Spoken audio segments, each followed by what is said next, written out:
Hey all, Puckhead here, and I'm coming to you what is live for me, recorded for you, but live for me. Live from Pennsylvania here at our home gym. I like the home gym because you got 360-degree of view, which, isn't to be vain, but it's like to see your problem areas. Like if I look over here, I see my back. If I look over there, I see my side.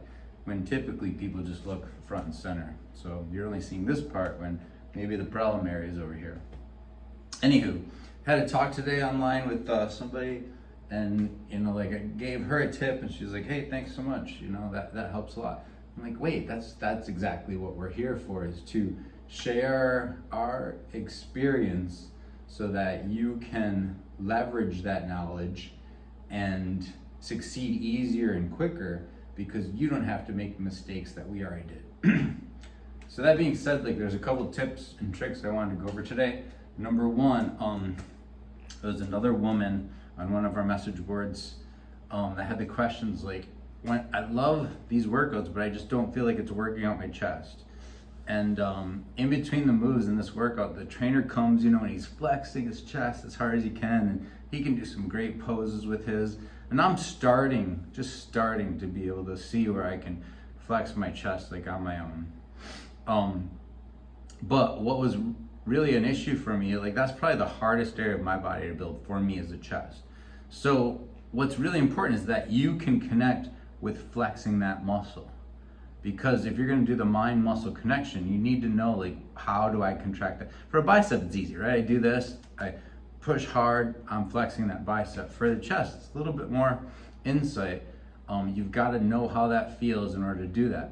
So the trick that I learned, because I feel when I started, I had a chest of an 8-year-old Asian girl, not much going on there. But the thing that really helped me to figure out how to flex the pectoral muscles was if you cross this arm over, and I even noticed I kind of lift my chin up, so my chin is on my shoulder. When I do this, it's hard to not clench your pectoral, right? So I'm pushing my pec as hard as I can while I pull this over to get that stretch or that contraction as much as I can.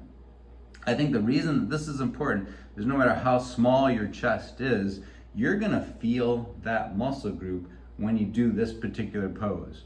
And same thing with the other side.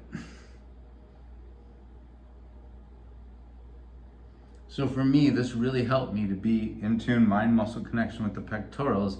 And now every move that you can do, you're focused on that same feeling so you can work those muscles better.